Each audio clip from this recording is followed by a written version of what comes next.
The decision now by the CFP, should they have gone to 16? Should they have gone to 24? They've made an announcement that they're staying at 16. Part of this has to do with the SEC and the Big Ten commissioners not being able to come to an agreement.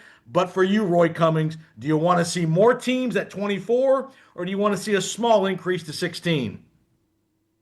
I'd like to see a smaller increase to 16. I'm all about the more the merrier. But this isn't basketball. It's not quite. I think you get to 24, then I start to worry about what the regular season looks like and how much of the regular season do we have to really determine who the best teams are and who's worthy of a trip to the playoffs. If the playoffs get to be too long, we could lose some teams because maybe they're not peaking at the right time, or we see them they lose early and yet they're still good.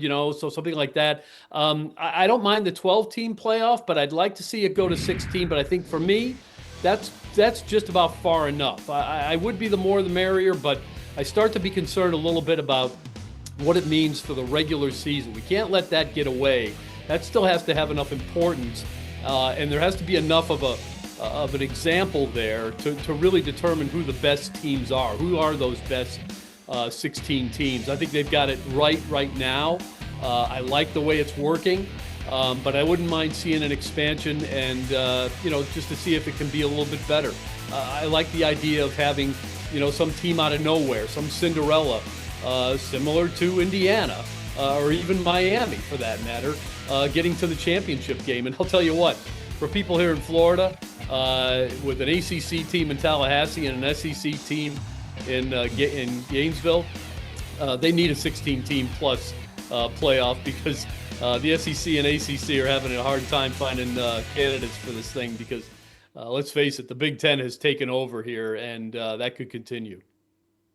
I'm with you. 16 to me is the perfect number. One is that, remember, if you go to 24, that means somebody might have to play 5 playoff games, which means 17 regular games in their season. This isn't the NFL. The attrition would be rough, and I think it would be a great look on the calendar either to be able to fit in 5 playoff rounds. Another question. You've heard coaches these last 2 years talk about the bye weeks. The teams with byes have had terrible records. I believe 1-7 has been the record of the 8 teams that have had a bye. Indiana, the only team that has won a game who's had a bye. So I think teams want to play when they get to the playoff. It also allows you to potentially have 2 rounds of games on campus. I think it was a great thing that college football could potentially do. Allow the Tuscaloosas of the world, the Gainesilles of the world, the Bloomingtons of the world to host 2 playoff games on campus before you get to the bowl game. So I'm with you with 16. One other facet.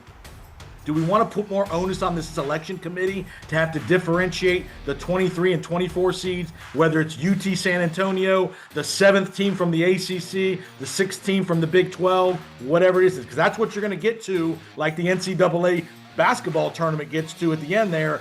How do you differentiate those teams, especially when your sample size is only 12 games versus the 30-game basketball season? So I'm with you. 16 is the perfect number. I think the coaches would like that. And if you're Petiti and Sankey, let's get together and figure this out sooner rather than later. And it's more money too. You got 2 more games to play that can be bargained out to ESPN and the like. So 16, let's get it over with in 4 rounds and knock it out. And let's have a national champion we can all be proud of. And let's move on to 2026 and beyond. For Roy Cummings, I'm Jason Powers. Back to the studio.